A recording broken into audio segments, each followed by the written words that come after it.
Happy New Comic Book Day, geeks, and welcome to issue 63 of the Script Heroes podcast. The show where we bring you comic news, book reviews, and industry blues. My name is Joseph Jasonowski, and I am the writer of Janitor Hero, Cunning Carly, and the Cryptoverse. And I'm Katie Markham, scripter of the Rusty Robot Country Club and ghostwriter extraordinaire. We have, once again, a large poll this week after we had trimmed down the last couple of weeks to a much smaller week. This week, we're going to be talking about Batman and Robin 18, Batman Dark Patterns, issue 3, The Body Trade, issue 5, The Moon is Following Us, issue 6, TMNT Mutant Nation, issue 4, Bug Wars, issue 1, and Mine is a Long, Lonesome Grave, number 1. That is 7 sweet, sweet books. So excited to talk about those bad boys. But we have a very exciting creator corner. We love interviewing guests on the podcast, and we have a new entry to the returning guest Hall of Fame. Joey Esposito is back, and he is here with his artist, Andrea Schiavone, to talk about their brand new book. It's live on Zoop right now, so go check it out. It is called Shitkickers, and it is the shit, in fact. It's about kicking it. But if you enjoyed that interview or anything else in today's episode, you can follow the pod on Twitter, Blue Sky, Instagram, TikTok, and YouTube, all at the handle Script Heroes Pod. And you can find me personally on Instagram, Twitter, and Blue Sky at JJAZ1111. And I'm on all the same socials at Katie Markham Pro. And now, let's get into the news. Okay, we have a few things we're going to cover this week before we get into kind of the big two thing that I want to talk about. Oh boy. We're going to continue what we've been talking about. We're gonna provide updates with certain publishers in the Diamond situation to keep you all up to date on what's going on there. The first bit of news on that point is a little bit depressing. It's our first big loss of the Diamond bankruptcy, as it has been announced that Blood Moon Comics is closing their doors. Oh, I did see that. Yeah, the Diamond bankruptcy. They've closed down their e-commerce store. All of their remaining inventory is being transferred to Sunbury Press to sell in their online store, or it's being outright disposed of. They've closed down all their socials. Like they seem to be completely shut down at this point. There's a statement from I'm trying to find what this person's job again is. President. Okay, I could not find their specific title there for a second. So it's Keith Rommel, who is president of Blood Moon Comics. They said, "I want to personally thank you for all the hard work and risk involving publishing through our startup. Believe this is directed towards the creators that have worked on the books. We were beginning our 4th year in business when the news about Diamond hit. Unfortunately, we are left with tens of thousands of dollars in unpaid invoices from them. We'll be pursuing what we can from their bankruptcy actions. But even if another entity purchases Diamond, there's no guarantee any of those amounts due will be settled. This is a real shame. Your creative work was world-class, and the company was beginning to develop a following." So, I really liked their series Haunted House: A Love Story. I thought that was super well done.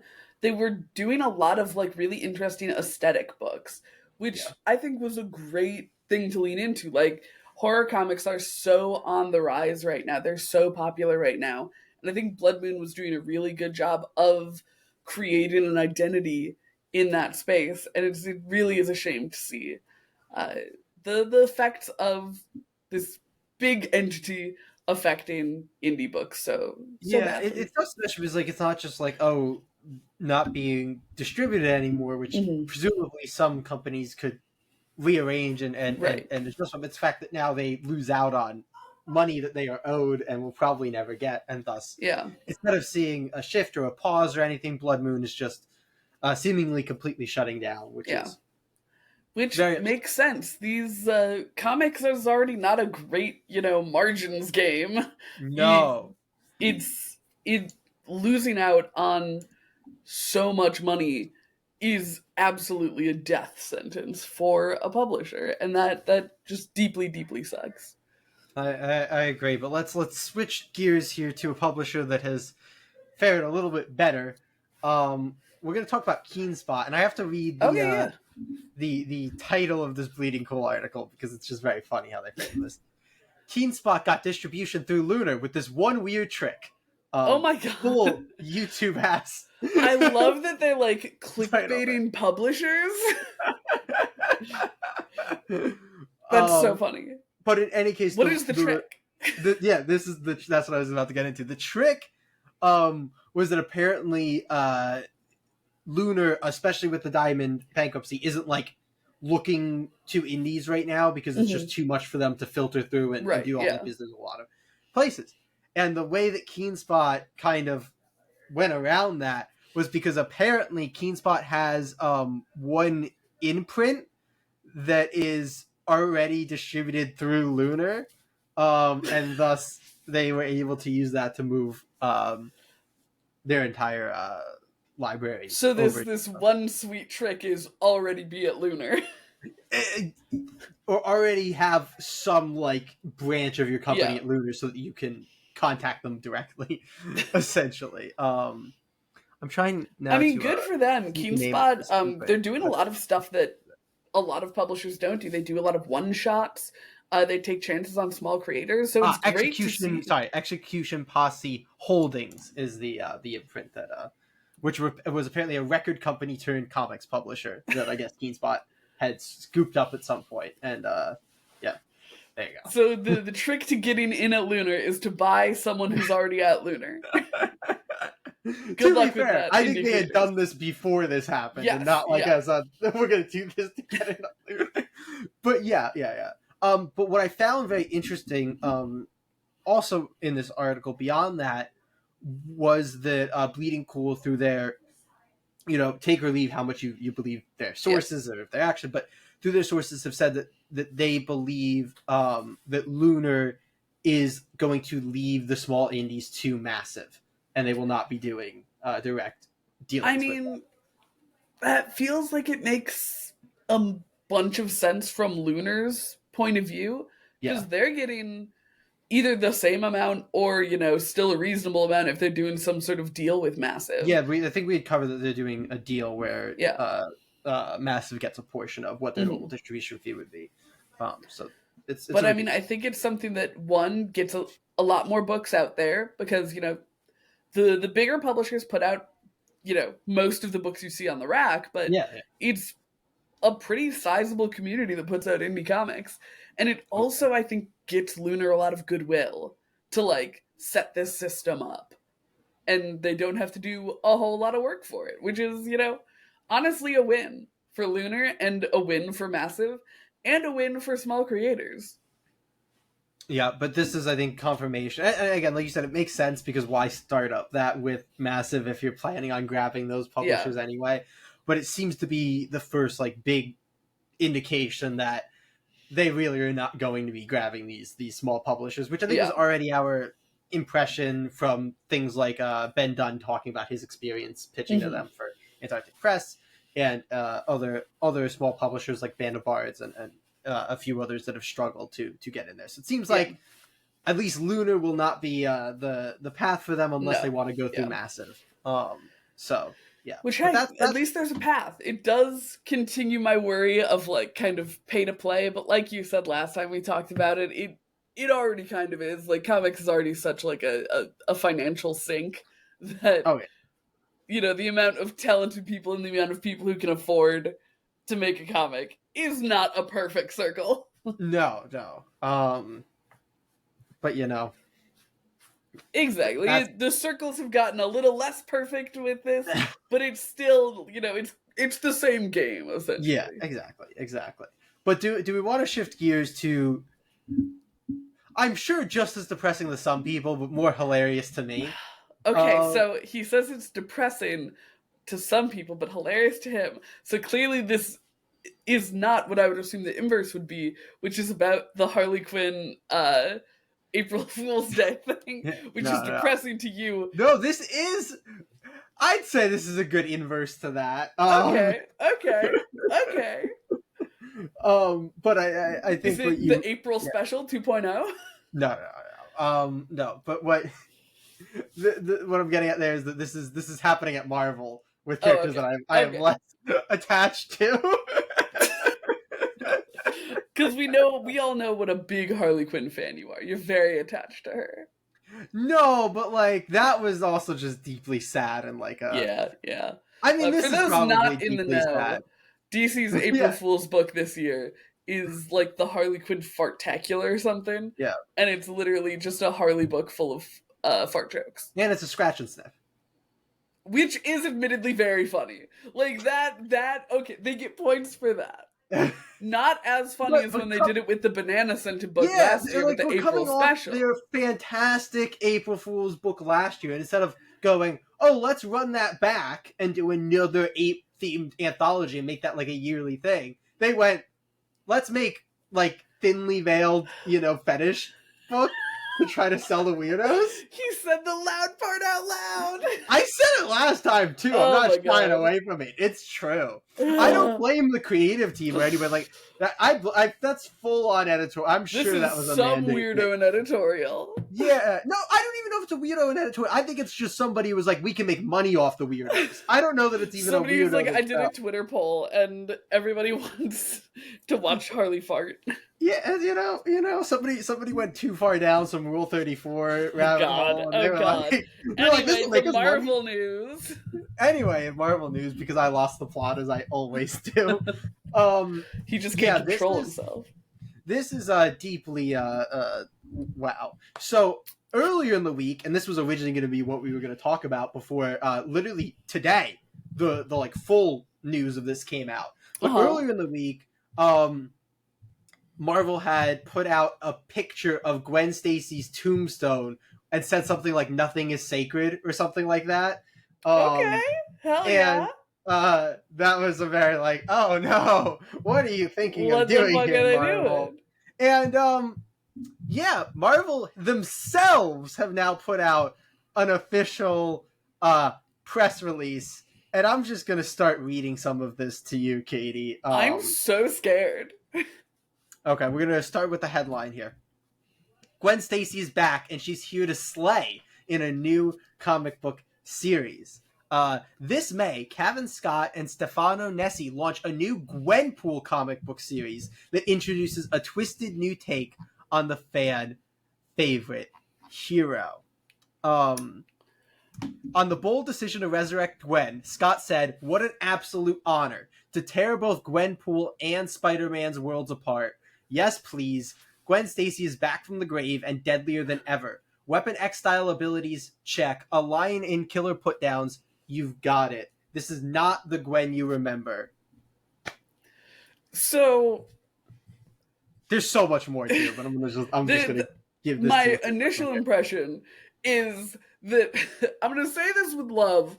Like, this is not as impactful as I think it could be, considering there have been multiple Spider-Gwen books. Like, I know that that's not, Earth 626 or whatever, the main Marvel. 626 is Stitch from Lilo and Stitch. But I know that it's not like main universe Gwen, but like she's been around. She's also like I think huge that's why in the Spider-Verse movies. It's definitely why they're doing it. They're like, Gwen being dead, it barely matters anymore because we make books with her constantly. Yeah. It's like I'm a little underwhelmed by the news.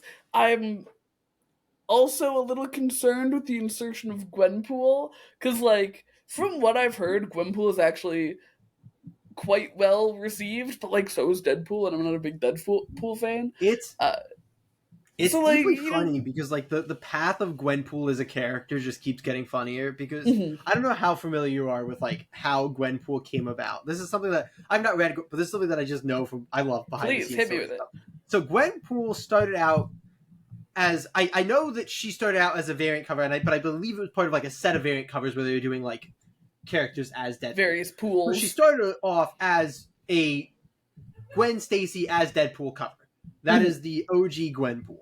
But when they made Gwenpool into like an official character in the comics, she was not any version of Gwen Stacy. Like, just looked like Gwen Stacy, had the name Gwen, but was not a Gwen Stacy. And so there are a lot of like Gwenpool fans that will like come at you if you're like, oh, it's Gwen Stacy as Deadpool, because like, no, not Gwen Stacy. I believe she's also from like the real world, and that's like her like character. I knew that about her. and she ends up there. So that's her. But it's deeply funny to me that it starts as Gwen Stacy variant cover, goes to like, okay, no, it's actually not Gwen Stacy, his character, and now it feels like this is Marvel going like, we should actually probably just make Gwenpool Gwen Stacy, and Yeah. so we end up here.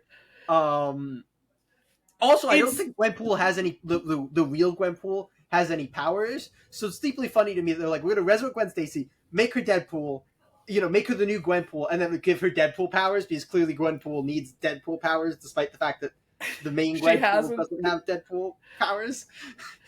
Yeah, this is gonna be a nightmare for like understanding characters.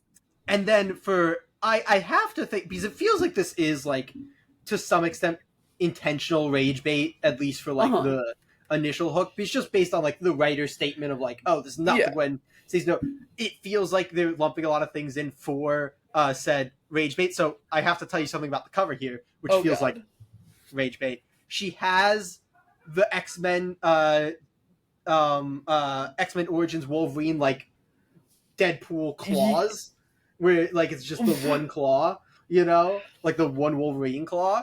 And I'm like, that feels like that just has to be part of the rage bait, right? It's like, let's resurrect a character we don't want them to resurrect. Make it a Deadpool-like character. Make it pissing on Spider-Man. And then give her the like something from the most hated Deadpool adaptation. Like, I feel like what's really, punching me in the face with this is the like lean into the Gwenpool side of things. Because if it was just like I don't know, like genuinely done Return of Gwen Stacy, it's like, okay, that is like really exciting, like one of the most iconic deaths in comics. When that undoes, that's a big deal.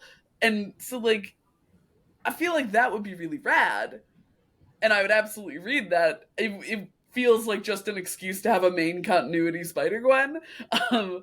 But like, why you gotta have this weird kind of sardonic take on it and like come at it from such a strange angle? I have one more theory, but I'm going to ask you, want me to read you the rest of the writer's quote first? Yeah. All right. So this comes off this is not the Gwen you remember, but just who is behind her miraculous resurrection and what has happened to the original Gwenpool's usually careful existence. Add Kate Bishop and Jeff the Landshark to the mix, and you have the Marvel series of my dreams. Why is Kate Bishop in this? That's my question. Jay, come on. Kate Bishop is in this because girl superheroes hang out with girl superheroes. But like, I feel like there's so many better options, like Laura Kinney. Okay, but see, the thing is, Laura Kinney is like so serious, right? Like she's she might actually have a good dynamic with exactly what they want is like, and this is total spitballing because what they've done, at least semi recently, is Mary Jane and Black Cat have started having like a relationship, not like relationship, but they're connected now.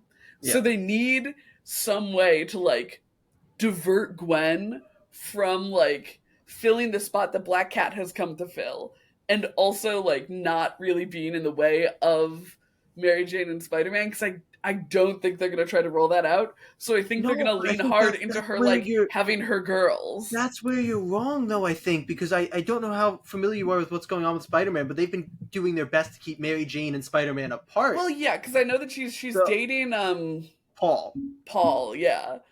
So my guess is that they actually are bringing Gwen back to be with Spider-Man as a way to hopefully like dissuade fans from being mad that they're keeping Mary Jane. But I've heard nothing but negative reactions to Paul. Oh yeah, but like that's been going on for like 2 years. Yeah, and they're not rolling it back. So I think this is the latest part of their attempts, because I think they're hopeful. Again, pure speculation. They're hopeful though that because like a lot of adaptions of Gwen Stacy have become incredibly popular, to where like mainstream people I think even like Gwen Stacy better than Mary Jane in a lot of circumstances. I think they're hoping that by like giving him a Gwen Stacy, they can like they can be like, shut up about Mary Jane, she's staying with Paul. Yeah, they'd be like, shut up about OC, and I want to kiss Mary Jane Watson. Doesn't she have superpowers now too? I feel Yeah, like I that's think the she has thing. like probability superpowers, right? That's so weird. Yeah, Because yeah, her because name she's was like Jackpot. jackpot. Yeah, she has like Yeah, the That's absolutely right. Yeah, yeah, it's like a device I think where she needs to like hit a yeah. certain note for it to work, which is like who would design something like that? And like, why on earth is this Mary Jane superpower? I don't Because know. let me tell you right now, my perception of Mary Jane Watson has been like permanently shattered by the Spider-Man games because she's my like main point of reference for MJ. I like MJ a lot. But every time that I've read a Spider-Man book that she's in, or like, I don't know, watched a She's Spider-Man good in movie that Ultimate she's in, Spider-Man.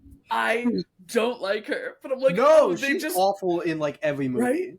Yeah, But yeah, instead, except for the Spider Verse movies, but that doesn't count because she's barely there. yeah, yeah.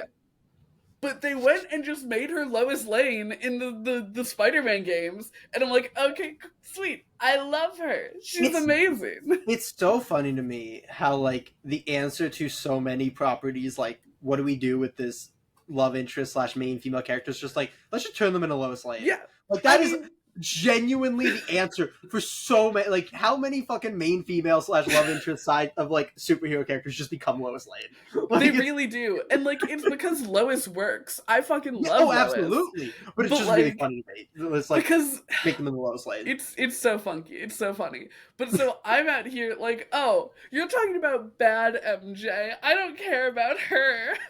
I only care about the real MJ. The one And from the she's like, video got, game. got a fucking taser. I will say, I just beat Spider Man 2, and they really amped up her part in the game, like the parts where you play as MJ, and it's to an absurd point. Like, she's taking out Craven's hunters, and I'm like, no, she's not. No, she's not. I'm so sorry. I love MJ, but she is not. I feel like that's what I got in the like when you started doing it both as her and as Miles in the original game, where I Mhm. was like, we're just doing this too much. Like we're just doing Right? the like non superpower thing too And much. crank it up to 11 because like I feel this is totally diverting, but I have This is such what strong happens. feelings. This is what happens. For those not in the know, this might be our last news segment, It might be, if anyone's or listening. at least uh attached to yes, attached yes. to a main episode. Yeah.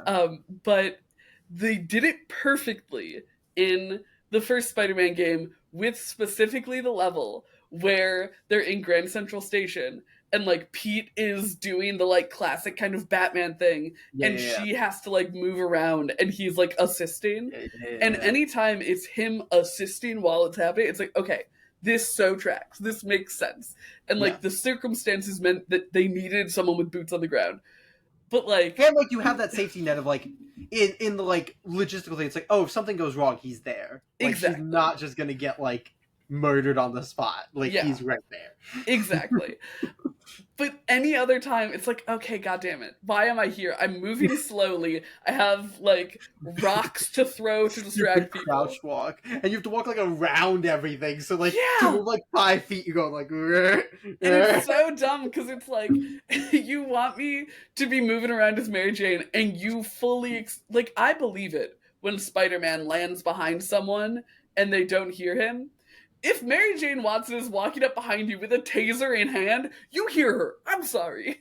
Like, I don't care if she's tiptoeing. But anyway, that being said, Yeah, uh, let's get back to the let's book get for back to a hot Gwen. second. Let me first let me hit you with my impression of the cover because you can't see the cover. I'll send it to you Okay, once we're done I'm wrapping it. ready. Firstly, it's fantastic from like an illustration Oh, perspective. hell Like I yeah. really like the artist whose name Stefano Nessi. Like really Mhm. killed it. It's a great action pose of her cutting off two dudes' heads with her claws, which also Gwen Stacy, what the fuck? But like Well, just it's from the not the Gwen cover, Stacy you remember. but it is her. Like this is not an alternate universe Gwen. Like this is that Gwen Stacy. Look, Jason Todd, case in point, if you die, you come back weird. Everybody should come back weird when they come back from the dead. That's my hot take. Fair. But in any case, really like the pose. Really like the like coverages from an art Mhm. standpoint. I need to state that like if you just looked at this character without there is no way you'd be able to guess this is Gwen Stacy.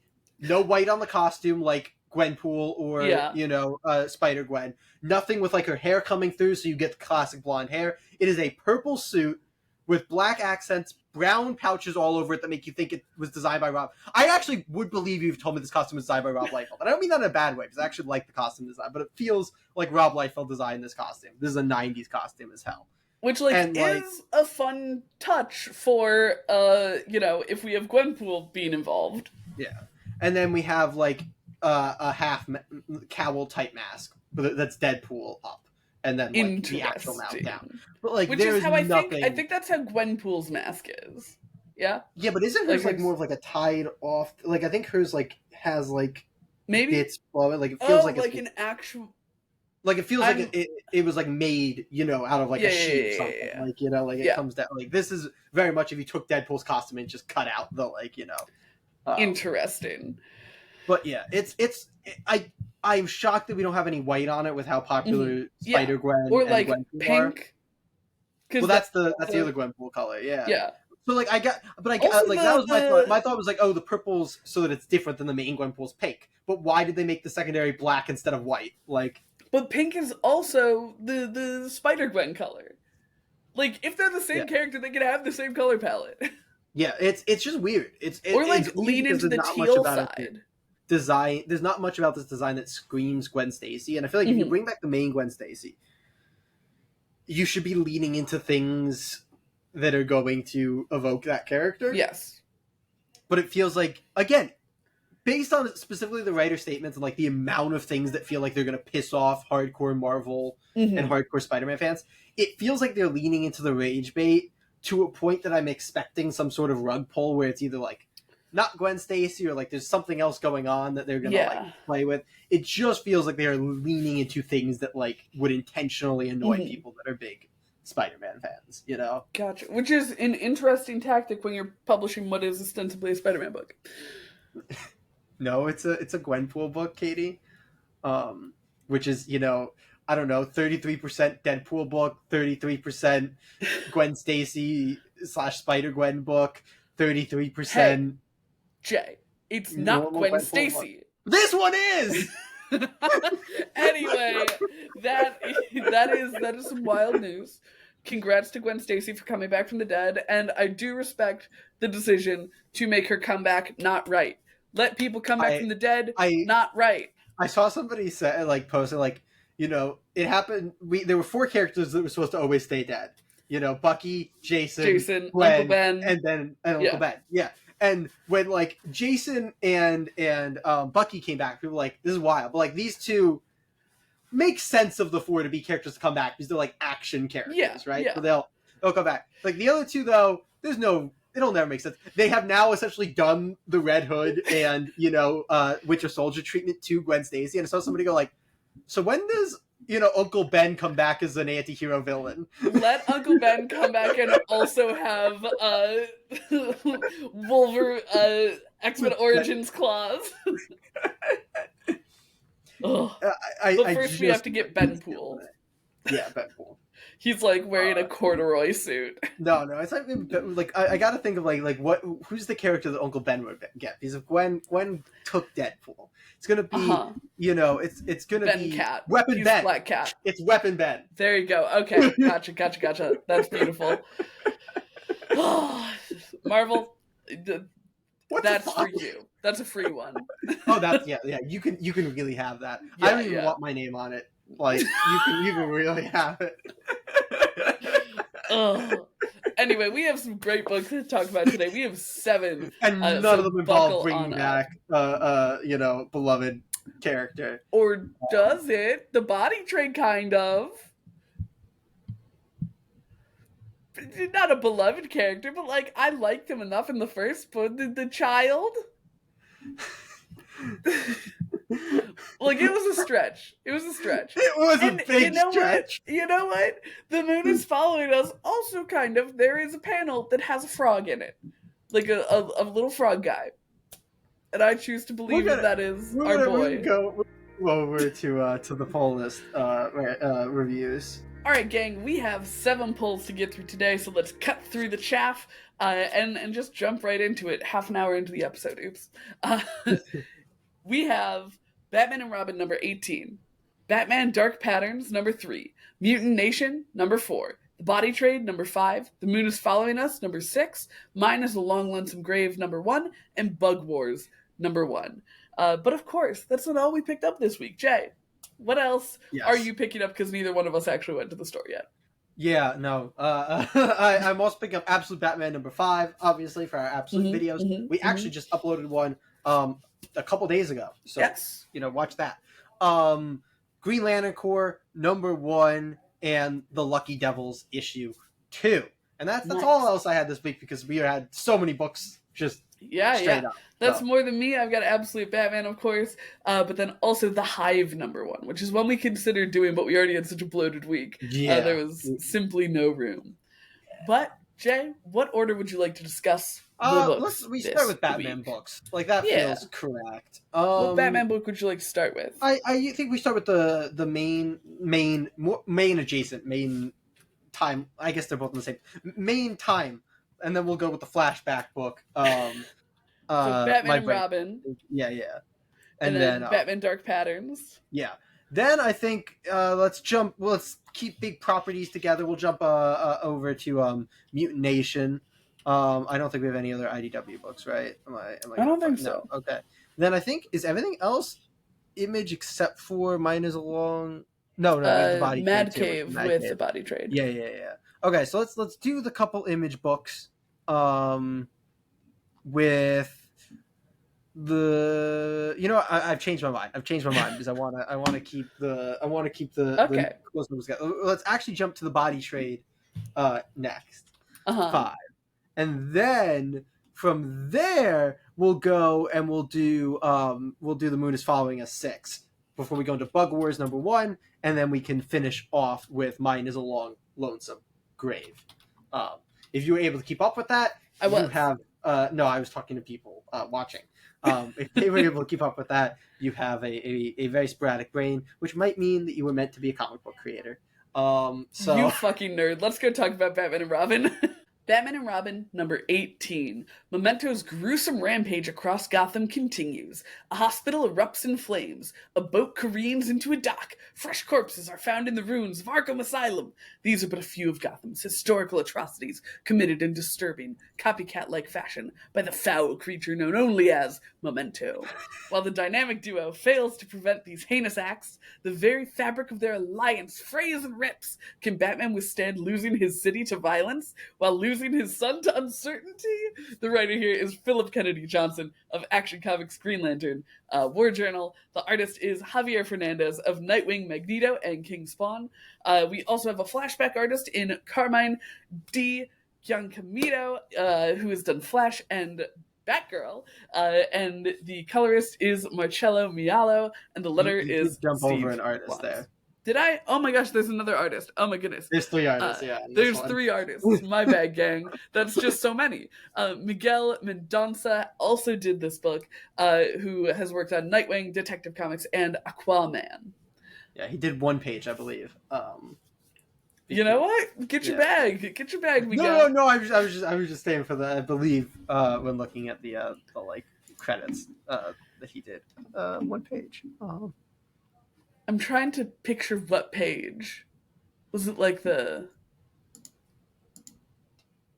No, I'm sorry. Carmine D. Giancamito only did 1 page. I was going to say, if he only did 1 page, is it the, saturated or the, yellow tone one? But I'm like, no, that's the flashback page. Him and Javier Fernandez were really just going back and forth on the pages in this issue. Yeah.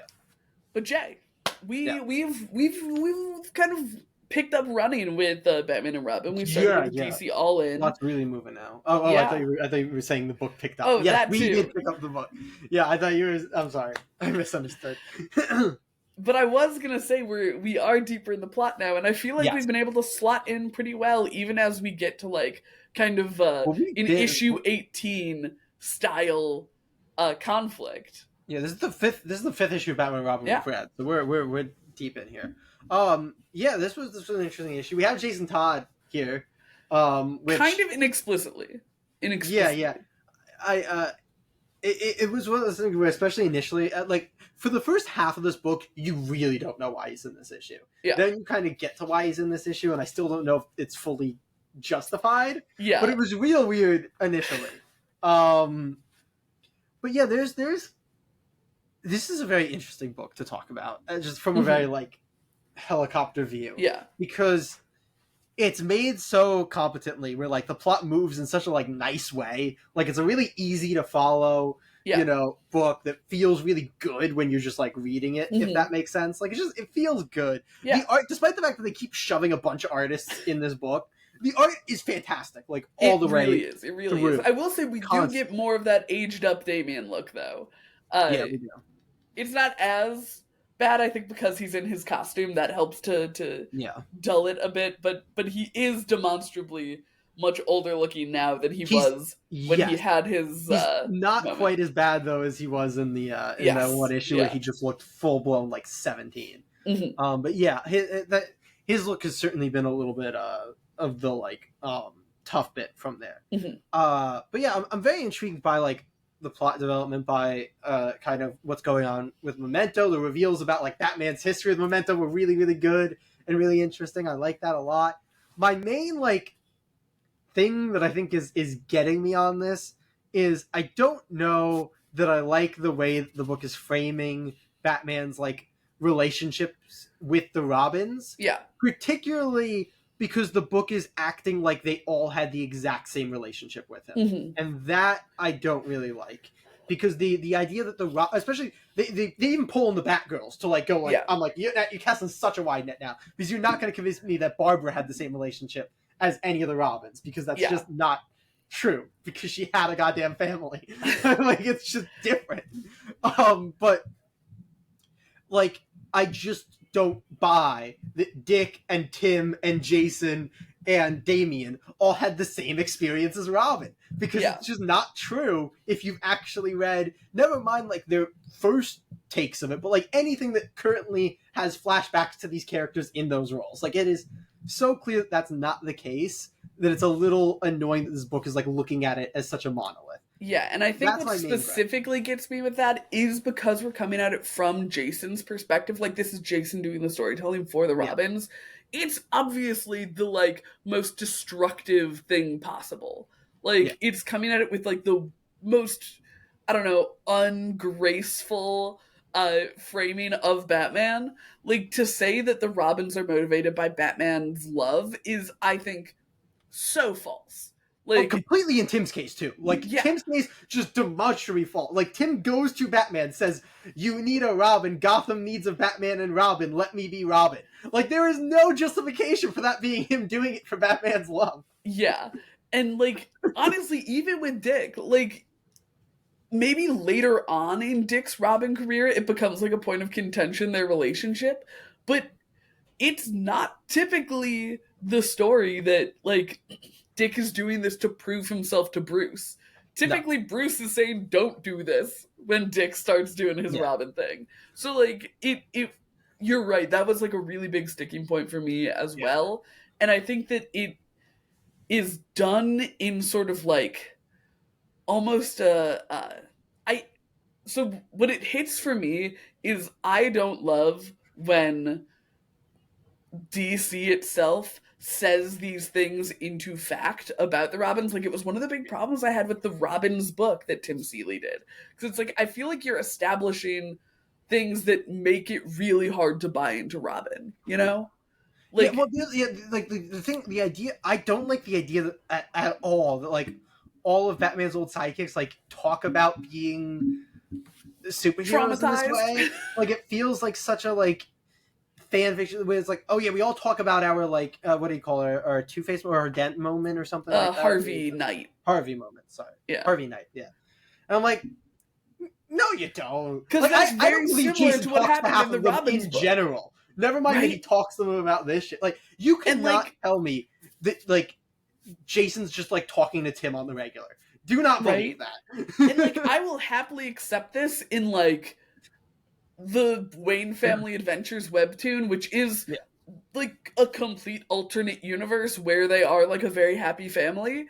Like, that is fine. Honestly, even in the Robins book, it wasn't my biggest complaint because it's like, okay, the like whole point of this book is to establish their like connected lore, yeah, but bringing it out in like just mainline continuity in like a Batman title book, it feels like this book is just really uncharitable to Batman himself. And Oh yeah. I feel like the conclusion of it is going to be Batman being right about like the way that, you know, Robin's work and stuff. And that's gonna feel really shitty because it's like, no, you just spent a lot of effort convincing me that being Robin is actually bad for Damian. So Yeah. like, It's also weird because it's just like Batman touches on this a little bit in the like after, not to spoil too much, but like in the after his like comms get disconnected yeah, from Damian can't hear him anymore. But like framing Damian and the fact that Batman's the only one who can see the some framing Damian like he is in the same place as the other Robins makes no sense the because boy was being raised by the League of yeah, like being Shadows. is so much better than his life before that. Like he was not like the rest of them where like kid goes from normal life to having to like fight in the night. It goes from kid being assassin who murder people to be a hero who saves people. Like that is a step up. Like you're not Yeah, gonna frame man as the bad guy when it comes to Damian. Like the yeah. rest of them, sure. Like you said, does it make it harder to buy into Robin when you actually start saying that stuff out loud? Absolutely. But at least it makes sense from like an overhead view. Yeah, Damian, no sense. There's no no logic sense. to that. No sense. And also, Damien, honestly, maybe even more so than Tim, is the most willing Robin. Oh yeah, I mean he is demonstrably just like the I'm gonna be Batman. Like he even goes to like the I'm gonna be Batman when I'm Yeah. and it's like that's why I think it's so funny that this book's looking where like he has spent his entire existence being like I'm the heir to Batman. Like I'm gonna be Batman, and now he's like I actually don't know about that Batman stuff, and I'm like you don't. And like, I think it's gonna be so unsatisfying when everything, like, when Batman's just right, you know? Yeah, Like, I'm sure but that they'll wrap it up with some sort of like, and we were both wrong yeah, about yeah. Oh, like you need absolutely. That's how it's balance or gonna go. whatever. But But I feel like it's just it's putting two unequal things in this like need for balance, yeah, you know? but it's just what it's so unfortunate because I think like the memento and like the actual like Yeah. plot stuff of or at least the like A plot of stuff if you see the Damian like conflict is the B plot. Like the Mhm. A plot is so good and It's so like so cool and layered it's and so well interesting. written. And I'm like, And oh I my god, even this is so love cool. I that love Damien where is it's hanging going. out with the like detective from the Yeah. London and is like putting that together, and through Damien she's figuring out Bruce's shit too. I think that's Yeah. phenomenal. I love Oh that. yeah. And then it's like I not to be mean, I don't really care about Damien right now. Like No. I really liked what he had going on when he was like feeling guilty about the girl that he like couldn't Yeah. save. Yeah, That was really cool and great for his character. This doesn't feel like good Damien character anymore. I agree with you. It's just it's taken a weird turn to like the like you said, like just the meta, like don't look at Robin as if this was a real world because then Batman is a psychopath, and Yeah, we really don't want to go yeah. there. But like it is a gorgeous book. The plot Yeah, is really phenomenal. Like you're saying, the A yeah, plot yeah, absolutely. is super super cool. I think that the anything that has to do with like the history of Gotham, I am so here for. Yep. Like anything that turns Batman's like possessive nature of Gotham on its head, I think is really great. Where it's like there are parts of Gotham that you don't know and don't control. I think that's always super duper rad. And I really like the way that Philip Kennedy Johnson just writes dialogue. I think that he writes really good stuff. It was a little preachy in this one coming from Jason, Yeah, but that was like, my thought. It's funny because it feels like he's the two modes of writing dialogue, and when like his dialogue is there for like plot, it's really good. Like when it's like, mhm, oh, these characters, it moves so nicely, you follow so through. But then when he tries to get to like those, and not, I'm saying in this book because he yeah, obviously did great character work in the War World Saga. But in this book, when he tries to get to those like character examination of Batman things, it just starts coming across as like, there's no way Jason talks like this. right. Like And what the? it feels so much like Jason's talking to me and not to Yeah, Batman. yeah, agreed. And But yeah, yeah, it is a super fun book though, and yeah. I'm really enjoying it. I'm super excited to see how Memento continues to fuck shit up. Yeah. But we rambled about that book for a long time, so let's go talk about Yes, the other Batman book. let's do it. Batman Dark Patterns, Issue 3. Some wounds never heal. Batman is in the dark now, amid the accumulated devastation and suffering at the root of Woman's grotesque reign of terror. Can the Dark Knight bring it all to an end before the twisted killer claims another life? Don't miss the end of We Are Wounded. as the blurb kind of hinted at, this is the end of the arc. Yes. So the writer of this series is Dan Waters of Nightwing, Lucifer, and the Six Fingers. The artist is Hayden Sherman of Absolute Wonder Woman, Chicken Devil, and Detective Comics. The colorist is Triona Farrell, and the letterer is Frank Kavetovich. Katie, you are a Yeah. big fan of this creative team, of this I book, am. of I Batman. am. Like, talk. So, my first, I'm going to start with a gripe because it's not a very Okay. major gripe. It didn't take long into it for me to figure it out, and like I'm sure that I also knew in some ethereal way that it was the end of the arc. I feel like if you're doing short arcs, especially if you're going to do a bunch of them, give me a 3 out of 3. You know, let me Yeah. go into it with the reminder cuz like I'm reading a lot of books. I'm reading a lot of Batman books. Give me the reminder that it is the end of this arc and I'll Yeah. approach it in like a slightly different way. Yeah. That being said, I really liked it as an arc ender. I feel like they did a good job with what I presume is the intended structure of this, where the arc is over, but like it very much doesn't feel like the story is over. I think they're doing a Yeah. really Yeah. good job of making this feel like an arc within a larger story. It's the end of the arc, but it doesn't feel like a kind of closed book, you know. Um, Yep. so that's like just kind of an overhead look. I really loved in the last issue when they had Batman walking through like the idyllic suburbia town. I thought that was such a great aesthetic. We get more of that at the front here. Yep. Um, it wasn't my favorite interaction in the book. I feel like it's tough with a character like Batman who doesn't have, superpowers to really work on that like kind of showing of power. Like Yeah. what you're going to let defeat Batman kind of sets the stage for a lot of tone stuff in this book. And it feels kind of like when we had the first fight with the Wounded Man where it's like, okay, we're letting these fights end a little too easily. Like Yeah. it's hard to, get a sense of danger when stuff kind of like opens and shuts really quickly. And I felt that a bit with this opening sequence, which is a bummer because it's like a kind of important sequence, and I think it could have actually been a really scary and freaky combat sequence if like Batman is doing everything he can to not hurt these people because they're like, ostensibly innocent. They're trying to beat him to death, but like they're also like very much framed as the victims in this Yeah. Yeah. this story. So like if he's trying not to hurt them and he ends up having to like break arms and it's still not having effects because of this, I think that would have done a lot of work for showing off how fucked up the like chemical effect of this place is and really sell the like anger towards Ace Chemicals and the mayor.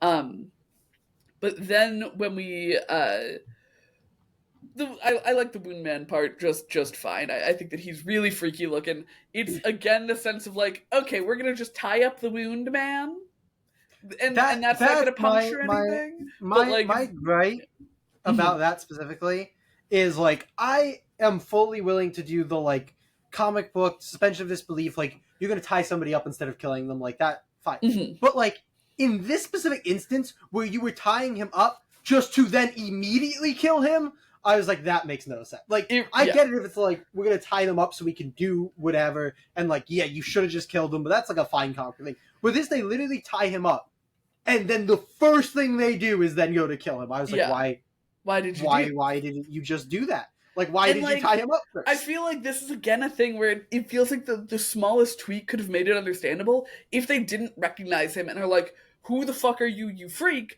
And why are you here trying to kill Sionis? Like that, it is Sionis, isn't it? Yeah. It's like I feel like if you had them not know who it was, they would have had a reason, and it just became a little weird. But I liked their interaction. I feel like they did a good job of making Sionis use like good but not overpowering like mob villain energy, because I think that you can go a little far with it sometimes, and I think that they struck a nice balance here. So yeah, I really like this as an arc ender. I think that the way that Batman looks and the way that Batman deals with Sionis specifically was really, really cool. So even though the top fight wasn't my favorite thing, I did really like the combat later on and the like spooky vibes that it brought.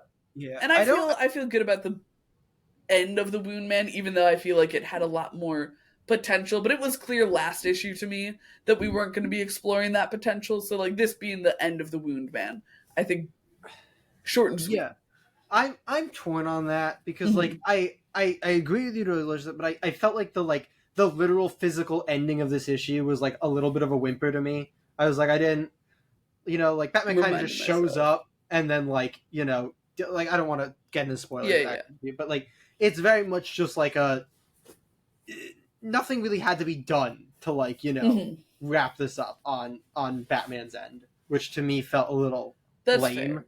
It was just like, oh, okay, it's over now. Like okay, Mm-hmm. a little bit of a whimper to me. I agree that I think his actual interaction with Thanos was pretty cool.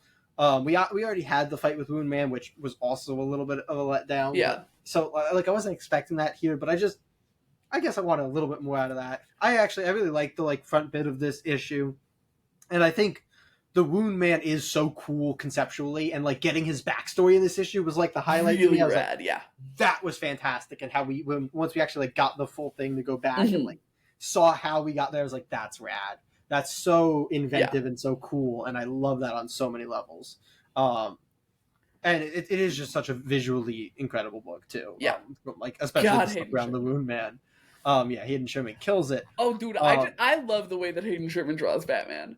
Like he does do the thing that I think is the most disrespectful thing that you can do to Batman, which is like the from above and up angle where you see his nasties. Like that's just rude. You shouldn't be doing that to my boy Bruce. We yeah. it makes him look so silly. But Uh, anytime that we weren't at that unflattering angle, I love the way he does Batman. no, it's a great Batman vibe. But yeah, Yeah, that's my overall thought. It was a very good issue, and it was like you said, it's not really like an end, but it's the arc end, and we'll see exactly. what that Yeah. means for like. I'm interested to see how much things like connect throughout the series, or if Mm-hmm. it really is just like a series of I mean, it's called stories. Dark Patterns. I feel like patterns will emerge. Yeah, you'd assume. You'd assume. But let's go talk about another book, which is Mutant Nation. Mutant Nation number 4. Raphael's diversion turned rescue mission has erupted into a fight for survival. As he rallies to free his friends and forge a safe exit from the restricted stronghold, Metalhead goes deeper and makes a final stride towards his target. Can Raph still stop him from securing the secrets of this dimension, or will Metalhead make a supernatural escape? Plus, Casey and Karai meet for a devastating showdown that will set the tone for the tale to come in the TMNT ongoing.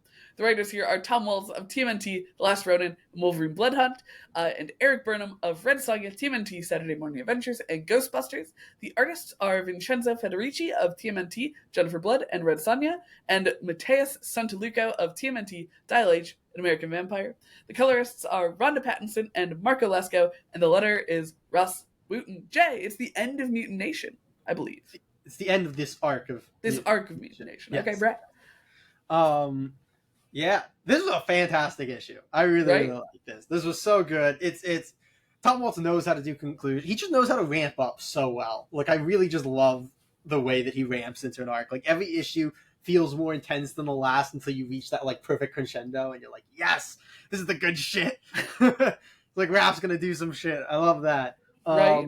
And so much comes together. Like he is just like a lore machine for this world. Like it's just like here's this character. Here's this character. How deep in does is it a spoiler if I reveal who's? It's on the title card, so I'm gonna throw it out there. Madam Null's back. Crazy. Fucking love that. That's very exciting. So that was really really cool, and we get like Metalhead. It's just cool when you get interactions. I said it when it was like Metalhead and Raph, but like it's cool when you get interactions with characters like you wouldn't really expect to interact. Like there's no reason that Madam Null and Metalhead would really cross paths in most Except for this very things. specific reason. Yeah, exactly. And I was like, that was cool. It was cool getting them to interact, and it was cool seeing Madame Null like do her kind of manipulation thing, but like with a robot instead of like with a person. I was like, that's like a cool thing to see her like manipulating this robot to like get what she wants. That's a cool interaction. I really really like that. And we get a lot of great stuff. We get like Ray still having the effects of getting his throat slit, and that was a while ago now. Like that was got to be in the 140s, I think, maybe 130s of the previous series. We're talking like years ago. That's still like actually playing in here. I just love the way that everything is connecting, and it really is like we get the lead up to like, okay, here's a couple characters, here's, we're putting them where they need to be for the main series that just started. um it's just really great all the way through. It's great to get the mute animals and kind of a bigger thing here with Raph after that, after their I don't want to spoil. Maybe that was actually going to go to spoilers, so we're not gonna go there. But I really like that. And then the backup story, similarly fantastic to how it's been. It was an entire action sequence in this issue that was really Yeah. really good. Um, I did. This was my. I loved it generally. Like, I loved the interactions. I loved the dialogue. I loved the action. My slight thing is just with like the very ending of it, where it did feel a little bit where it was like, we need these characters to be here, so we're gonna kind of put them here. Mm-hmm. Slight, just a slight trepidation, because like, I get it, that makes sense, like they need to be there for the series, but there was a little bit where I was like, I don't know that this was really like change things fundamentally enough to where like I would expect this to happen. Mm-hmm. But it was still very very well done, and I really enjoyed this issue, both stories. Yeah, that is so fair. I love the backup story has been my shit in all four issues. Really, really cool stuff. Karai easily has become my favorite TMNT character, and I have seen so little of her, but she's so Great. fucking cool. She has a really phenomenal interaction with like her inner demon that has taken over her You may body need to read at the end of Untold last Destiny, issue. because it's basically just a Cry solo series with that creative team. Hell Um, fucking yeah. But she has like an insanely metal line at the end with the demon, and oh yeah, I like wooted. I was so excited.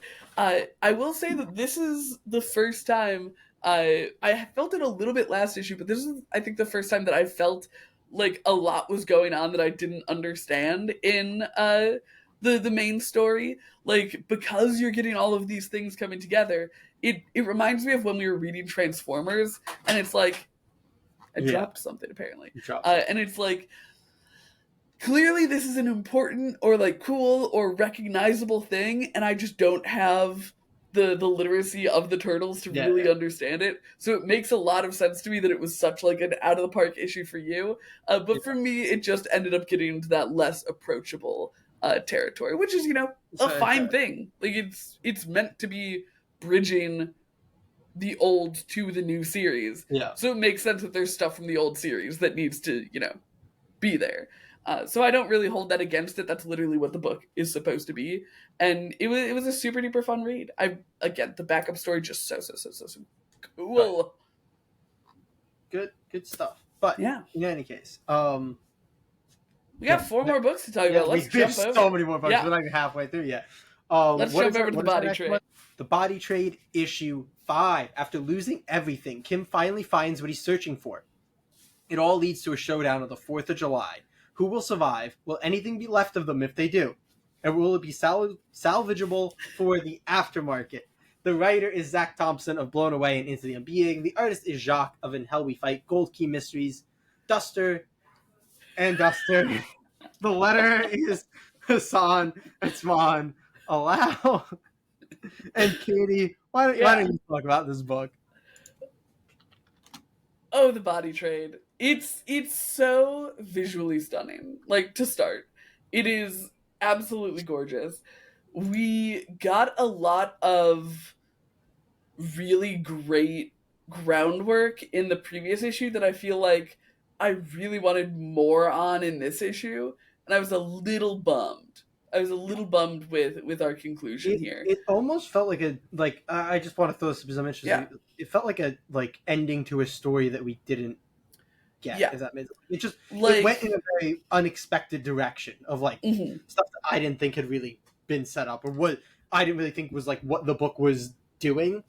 Yeah, It it's was one of those things where I think for the first four issues, I was very much reading the body trade as like a character study on Kim, like a character focused book. And then the conclusion here was very like kind of plot focused, I guess. yeah. And like the two are tied together, obviously, but I feel like a lot more emphasis was put on like the way that Kim was doing things as opposed to the why, and like the deeper feelings that he has, Yeah, and like the kind of intriguing vagaries of previous issues. So like I was a little bummed with that, yeah. because I felt like we did an amazing ramp up and then took kind of a left turn, you know? I fully agree with you. That being said, the action and the a lot of the emote Yes. stuff was Hmm. similarly fantastic. Uh, And like I did really like, specifically the way that the CEO of the body trade was acting. I thought there was like a really great moment that I think is a little too deep to say, but where we get like a target A target B situation, and I was like, I really like that detail as like a uh, a, a world building thing of like who it really has power here, you know. yeah. And spoiler alerts, never Kim, my poor boy. And I think that there was a lot of neat, the reveal when he first goes into the house. I loved, Oh yeah. but then I feel like we got a little too much of it from the politician. So there's a lot of It really almost great makes pieces the here that I just, the politician was like our final, but this yeah, wasn't a part of the story, so it just felt weird. like it was always like, yeah, we know that somebody bought his son, and I really liked the twist on why he bought the Yeah, body parts. But then I feel like we didn't get a good enough like yeah. I'm conclusion also with that. just like eh, kind of confused about like what the end message was meant to be. Because like they were really hammering home the like this is legal, but that doesn't mean it's right thing. But we don't really get any like sinister stuff like you were expecting. It's kind of just like okay, organ donations have gone Hmm. further than they were. So I was like, is the message just organ donating isn't okay? Like, is that what the Like message of the we, book is meant to be? Because like even when, and I don't want to spoil this, but even when like stuff starts coming to like the illegalities, it just ends up being like small as like the accumulation of like getting people on tax fraud instead of other stuff like yeah, that. We end up going with this. I'm like, so you're hammering home like legal does not equal right, which is like a fine point to make. But the way that you're doing it with like just greater like organ donations is like confusing to me to where I'm like, I don't know what is wrong with this. right? Because that's the thing is we had talked a number of times about how much we liked that Kim was a really kind of unreliable source for Yeah. us. Like we were never positive that Kim was in the right with what he was doing. But we get to the end and I'm like, I feel like Kim was demonstrably in the wrong, And yet the frankly. book's clearly framing him as being in the right, which is Yeah. the confusing thing. It's like the thing that Kim was doing was like he almost stumbled upon bad things, Yeah, but even then, like but those are the things that feel like probably they're resolved. like even the things that, like we end up get like are such like small potatoes things like compared to like the Exactly. idea of like when we thought there was maybe something sinister going on with like literally the trading of human bodies, and it was like Yeah. so it was a little weird in that And sense. I I feel still like like the bummer with it is that if they had leaned into Kim was wrong and Kim has to examine this, that would be a totally different way to end it in a really cool and satisfying way. But I feel like Kim didn't. Kim got what he wanted essentially yeah and didn't have a reaction to it really. yeah it Because was a what he weird ultimately wanted was his son back, and that was never going to happen because his son uh, is literally dead. yeah So it was a no it tough was ending to write, but I yeah, yeah, it was a lot on that, and like it's rough because like again like a lot of the characterization, especially like you mentioned of the CEO, like there's so much good stuff. Even obviously you don't go from like making a good book to like exactly, it feels yeah. like it stumbled a little bit in the ending, not like it Hmm. somehow became a bad book, but it just makes it feel so weird that like it went here, and I was like I don't know Hmm. what we're like trying to do. Like I don't even Like, know what like is the what end of Kim's story here? Like, what is yeah Kim's exactly. arc ending with? Like it feels like it was meant to be, and not to like spoil the specific. It feels like it was meant to be like nobody will know the hero that he was, like type of an ending. And I was like, but was he? Right? Like, he did a good thing at the end Yeah, with the, but like yeah. that's not the Kim that we saw throughout. No, and like it doesn't, like you said, he kind of stumbled. It's not like that's what he was actually going after. So it just feels like they made, especially the politician, like so over the top evil, Hmm. so that they could like make him right despite not being right, which just was Yeah. a weird. It It was a was little it bit. was a It was a weird way weird to one. handle the end. But again, visually It was stunning. very I odd. still loved the way that Kim like moved throughout the world. I think there were some really cool moments in there, like when he was threatening with the thingies. Loved Yeah, that. Um, but I think that just overall helicopter view, not how I was expecting the book to end. yeah, I agree. We have three more books to talk about. Let's go over to MFU. Let's do Ma, it. ma. Moon is following us. The moon is following us, number 6. All hope is lost. Or is it? New nightmares are here to guide whoever may be left in Penny's dangerous dreams. That feels like another Todd McFarlane one. Yeah, yeah. Thank you, Todd McFarlane. Thank you, Todd Great job. McFarlane. The writer artist here, the writer and co artist is Daniel Warren Johnson of Transformers, Do a Powerbomb, and Wonder Woman Dead Earth. The other co artist is Riley Rossmo of Harley Quinn, Detective Comics, and Bedlam. The colorist is Mike Spicer, and the letterer is Sean Lee. Jay, The Moon is Following Us was on both of our top 10 lists multiple times, I think. I think every single list involved Moon is following us stuff. At least once. Yeah, all four of Yeah, our lists. yeah. Writer, Uh, artist, series, issue. it's so good. It's so cool. How did you Yeah. feel about issue 6? It is one just with the amount of books we read, it's so like it's such a testament to how good a book is when I like immediately upon opening a book remember like everything that happened in the Exactly last where we issue, were. exactly where we left off. Because the last issue of this was just like a mind blowing Yes. issue. Um, and then like furthering that, this issue just like picks up that momentum so well. Like I just Oh, had yeah. such a good like flow vibe into this issue. And this was like I think the like fifth issue I read in a row, which can sometimes start being like, okay, Oh, I'm yeah. you know, especially when like they're different books. Sometimes it just starts getting like, oh, I'm reading a lot of comics. But no, this one just I got into it and I was like, oh, this is sweet. We're so We get fucking back.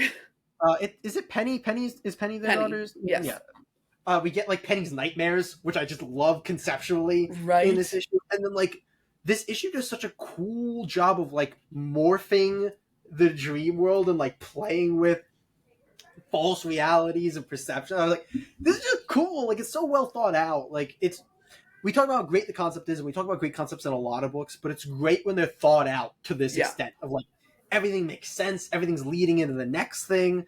Like it just feels like this whole thing was planned out so well, so that everything is leading into the next thing so incredibly. We get some awesome action in this issue as And well, and some then like great art. Like, yeah, with some specifically, really fun the new dang. weapons that I don't Yes, want to the creativity of Riley Rossmo is on display in just every single issue of this. But I loved the emotion of the Daniel Warren Johnson art because we're like out of the dream space when Daniel Warren Yeah. Johnson is doing his art, and we're seeing um, the old man whose name I'm totally blanking on, and Batface, or I'm sorry, Pigface, interacting and talking about like this really dramatic plot point. Yeah. This really dramatic plot point, and it's so emotional. And like, I feel like there's such an oversaturation of like sympathetic villains, or like villains who you understand. But this is such a well done version of that. Like, it's Yeah. gorgeous, it's beautiful, it's emotional. And I went so nutso for the entirety of the Spider Nightmare Boy. He's such a little freak. He is like the best. Look I how cool love it is him. to have like a spider guy on a crab tank. Like it's such a fun And like, thing.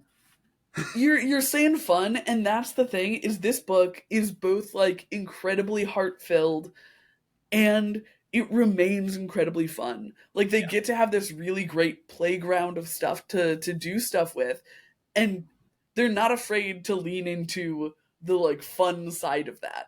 And I think that's so phenomenally conveyed Yeah. throughout this book, and I it mean, does a I don't lot want for to the spoil tone. specifically what it is, but we get these like juxtaposition of like really sweet, emotional, like moments from their past into like Mm-hmm. this action sequence that's just wild. And, like So the good. just the flow of that is so good, and then like it's balancing Daniel Warren Johnson intercut with Riley Rossmo are on the Yes. same page. Like they just handled this book so well. Like it's so well It's crafted, so well and like done. And crafted is the word. Like they are right? creating something so freaking cool. And we've talked about the originality of it to, you know, the ends of the earth, but and I think we also talked about this, but the internal logic of it is so good. Like the rules of the dream world make so much sense, and they let the characters explore those rules, and it never feels like a rule is arbitrary. It always feels like it's moving the plot forward when they understand a way that the world works, and using your setting as plot propulsion is such like chef's kiss, like sophisticated storytelling. It's gorgeous and phenomenal. Love this book. Yeah, it just continues to get better and better. But we have the start of a book to deal We with do. next. We are gonna go talk about Bug Wars #1. Let's do it. Bug Wars. Issue 1. Slade Slaymaker is a kid from Alabama suddenly lost in a vicious world beyond his imagining. A world of marauding ant armies, spellcasting spider witches, and beetle riding barbarians. A kingdom of tiny but deadly warriors hidden in his own backyard. The same world that saw his father eaten alive by insects now plunges young Slade into the middle of a brutal bug war to decide the fate of his family. The writer of this book is Jason Aaron of Southern Bastards, Teenage Mutant Ninja Turtles, and Absolute Superman. The artist is Mahmoud Assar of Conan the Barbarian, X-Men, and Batman and Robin. The colorist is Matt Wilson, and the letterer is Becca Carey. Katie, Yeah. talk to me about this oversized, crazy first issue. So they do unfortunately, you know, spoil the entire first issue with the summary there. Yeah. But that's fine. It's a first issue. Don't Yeah. bury your lead when you're trying to get someone to buy your book, you know? Yeah. This I read the first part of this in a separate sitting than the second part because there's like kind of a break in the middle. Like the Ash Can experience. There you go. Um, let me tell you, that first half is the most my vibe thing I have ever seen in my life. Like, I personally hate insects, but I feel like it's very similar to oh, what book did we read that very similar to The Pedestrian to me, where it's like if you're going to do something very ridiculous and try to make it funny, the best way to do that is by playing it straight. Yeah. That's going to be the funniest thing in the world to me. So like watching these bug armies face each other with like these very grandiose like, you know, like I don't know, fucking medieval vibes, Full so hilarious to me. full Conan the Barbarian, he like wandering barbarian type, world. Yeah. It Wow. was so funny. It was so great. And then we got to the like character work in the human world God. with the Slaymaker family. And also great. I love how immediately understandable all three of the family members are. And I think that the way that they play against each other was done pretty well. I really like the mom character. Like that is our Reba McEntire single mom who works too hard, two jobs. I love her dearly. She's got great vibes, great energy, and the relationship between the brothers is such a great like antagonistic force. I do think that the older brother, Sid, I believe is his name, Yeah. was like a little over the top. Uh, but it was in service of getting the ball rolling, so I can very much They forgive. also give him like such a traumatically Yes, yes, yeah. motivation. It's like I don't really believe anybody would actually act this way, but like at least it's like nobody else also dealt with their Walked in on their father being eaten alive by yeah, bugs. exactly. Yeah, well, eaten dead. Uh, but I'm really excited to see where this story goes because I was really bought into it when I was like, oh, this is like if the story is the bug war and it's just like these warring bug factions. I'm so here for that. I'm a little bummed that it wasn't just that because I think you get a flair of that like classic Jason Aaron like Thor dialogue with them where like Oh, the the captions are fucking great. The captions uh-huh. in the like full Bug Wars, but then the spoiler maybe I'm gonna spoil it Yeah, because yeah. spoil. The reveal is that it's like an older version of Of Slade giving Slade, those yeah. captains. I was like, yes, give me like barbarian Slade, like old man barbarian Slade who's like Right. been in the I don't Bugbarian. know, the grass in the grass for years. Like, In the oh Rootlands. yeah, yeah. Like, the immediate Bug world building, so funny to me. Oh yeah. Like, yes, the Rootlands, and then the Pinelands, and then the my favorite was like the way that they described the different factions. They were like the guardians of the honeysuckle or something, and I'm like, this right here is the type of shit that my sister and I come up with for laughs. Like, we literally a month or two ago did a little just like one night RPG one shot that we called Bugs on Screens with the Kids on Bike system, and it was basically this vibe. It's like, yes, this is our community of bugs, and this is how they interact like people. And I'm like, this book is so fucking funny and so like right up my alley. And we'll see, because I by the end of it, it reminded me a lot of Gregor the Overlander. Did you ever read that No, series? I've not It's by read that. Suzanne Collins, the same woman who wrote The Hunger Games, but it's like the kind of age bracket down from that. And it's kind of a similar thing with a human kid ending up in this kind of like bug and vermin world. So like I'm really excited to see where this goes. I think it's going to be super duper fun, and I'm excited to see what the like kind of tone setting is going to be for it. Yeah, there was like there was just so much cool setup here. Like Mm-hmm. this, firstly, Mobile Star's artwork for like specifically the bug sections. Holy shit, so The badass. So carapaces were cool. popping. Like visual world building, which is something we talk about a lot, was so good. Like I was just in that opening bugs, and I was like, this is just so fucking cool.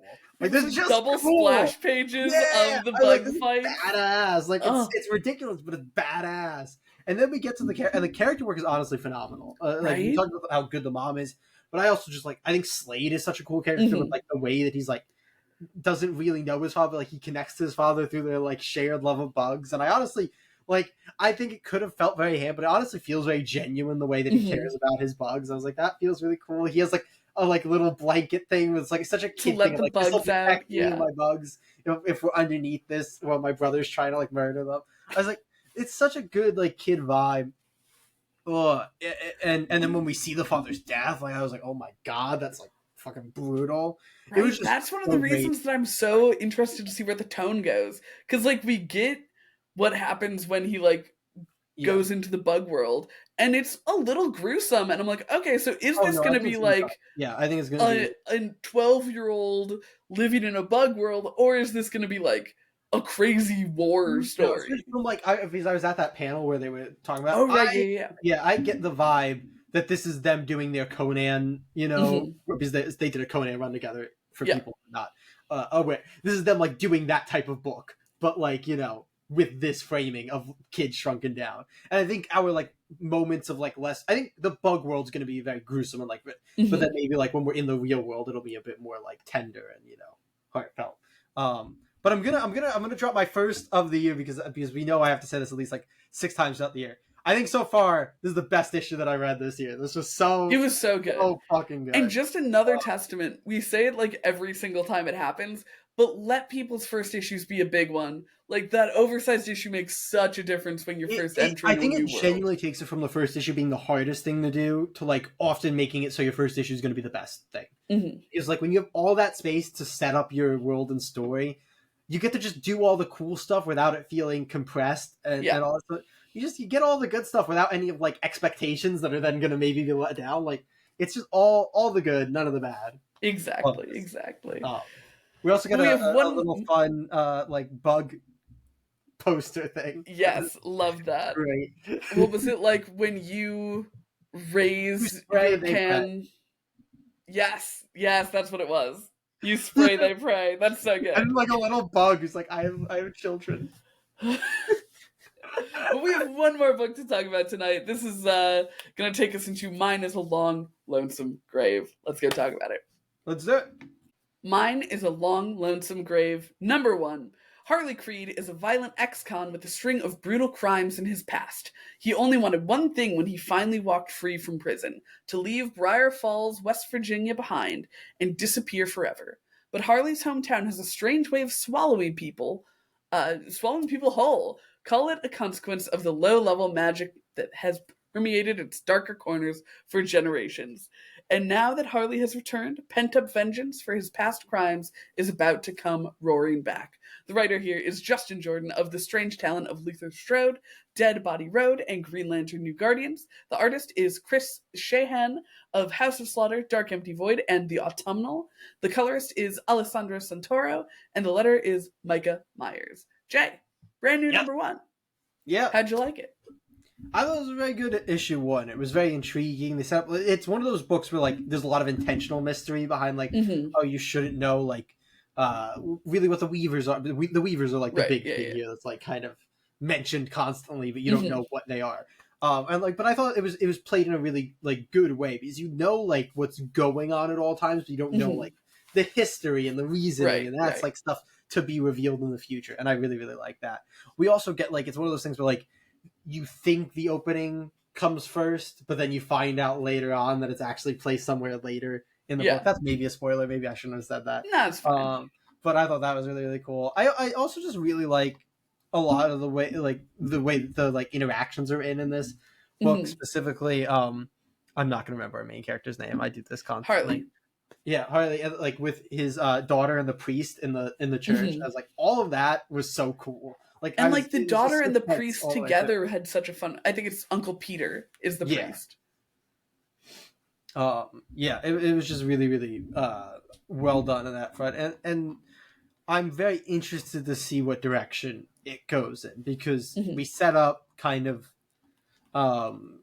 his motive. This I won't give it is spoilers, but we set up like his motivations for what's going to be going on. But I'm interested to see how that plays with stuff because like in theory his daughter wouldn't be involved with that, but I couldn't think that she's not going to be involved more in the book. Yeah, so she's gotta be there's a lot of stuff that I'm interested to see where it goes, and I'm also interested to see like kind of just how fucked up our main character is. Interestingly, like, kind of similar to the body trade, it feels like we're going to be following quite another character who's not all good or justified.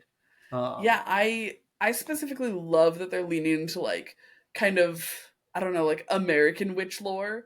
Not like, witch trials, but like the kind of almost like Appalachian spooky, like kind of Hellboy-esque, where it feels very like kind of folklore witch, which is a really fun way to do witch stuff. It's not about pointed hats, it's about like weird blood things and like using people's hair. And it's like, ooh, that is freaky in such a good aesthetic way. I love the art on this book, especially in the like final panel. I thought that was so gorgeous and cool, and I'm really excited to see what like the magic looks like in this book with it because we got a few instances of him like seeing ghosts essentially. And so I'm really excited to see what's going on with that. I think this is one that's going to have a lot of really great world building and really cool like kind of magic system rules and stuff. So I'm really excited to see what's going on with that. I find myself less compelled by our main character, but I really like the plot that he's kind of tangled up in. So I'm hyped to see where that goes. So yeah, I think it was a strong first issue. It did hook me. I feel like it missed a little bit of the kind of grounding, but like you said, it's kind of on purpose to keep things shrouded. And it's just a different approach to a first issue. Yeah, and it's definitely like you're playing with it's one of those things where it's like it depends how many issues they drag out the not knowing for. I'm very willing to give it the first issue because I'm intrigued, which I feel like is the goal. Depending on how many issues we go before I start to learn things is how we see how I feel. But I thought it was very cool. It also has a very like distinct visual style to it. Which is rad. Good thing for a book like this. Yeah. But are you ready to pick your pull list rec from the week?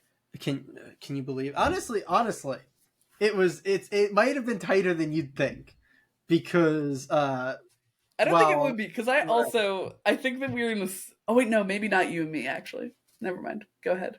Because I am gonna give it to what I think you're expecting me to give it to, but there was another book that was a phenomenal conclusion compared to this phenomenal start that I was heavily tempted to give it to. But I at the end of the day, I have to give it to Bug Wars #1 because genuinely just such a phenomenally hooking issue to where I am so excited to see this book continue. This feels like it's a series that has legs. I honestly can't remember if they said that it was an ongoing. I feel like I remember them saying whether or not they said it was an ongoing, that they wanted to do a lot of it, but that Hell might be yeah. like in the volume sense rather than like in the straight sense. But it feels like a concept that has huge legs. It was a phenomenal first and many issue. legs. And 6 many legs. even. Maybe even 8. They do mention spiders, even though They do. spiders aren't The bugs. witch spiders. The spiders are witches. But but yeah, it was a great first issue. That's gonna be my pull list recommendation for this week. Yeah, I'm not gonna, rehash all that. Mine is also Bug Wars. I think it's such a good start. I think it's one that you're gonna want to be here for the ground level of. It's gonna be a really fun ride. I can already tell. Oh yeah. But we have a special guest joining us for our creator corner. 2 special guests. Yes. Even. Only one of them special actually, because Joey's already been here. Exactly. So really Joey's not special anymore. I'm sorry, Andrea, Joey. very special. Yes. First time, Joey, you've been here before. You lost some of that, some of that sparkle. No, but so join us over in the creator corner. That's right. We were very mean to him off camera, though. Don't worry. Yeah. But we're going to talk to Joey Esposito and Andrea Schiavone about Shitkickers, a sweet new sci-fi comedy book, a buddy cop for the ages. It's live on Zoop right now, and the first issue is for free on Global Comics, so go check that out, and then back the second issue to get your physicals. We're going to go talk to Joey and Andrea. Let's do it. Okay, here we are in the creator corner, and we are joined by 2 honorary script heroes. We have Joey Esposito joining the exclusive club of Second Time podcast guests, and we also have Andrea Schiavone. They are the creative team behind the new book Shitkickers, up on Zoop right now. So you can check that out now or after you listen to the interview. Probably listen to the interview first. That'd be better. But thank you guys so much for joining us today. Thanks for having us. Thanks for having us. Andrea is a disembodied voice today. I like this newfound me. I transcended, really. We like to kick off pretty much all of our interviews with the same question. Joey, you've already answered for us. But Andrea, how did you get your start in comics? Okay, my starting comics. Well, like most people, I really started reading comics as a kid. Now, of course, it weren't neither Marvel nor DC comics because they were a bit harder to come by when I was a little younger. Mm-hmm. So I really started with Disney comics, which are very popular over here. So I've been reading Ducks comics and Mickey Mouse comics for the most part of my early years, really, as a reader. It was only in high school that I really could get my hands on some Spider-Man comics. X-Men comics were at their highest around the time the Bryan Singer movies started coming out. And it was, well, downhill or uphill, depending on how you want to see it from there. So I got more and more into American comics. And from there, I actually started thinking that, okay, maybe this pastime that I had, this hobby that I had, drawing and all, could become my actual day job, really, could become a job. So around my high school year and uni years, I actually started being very serious about this.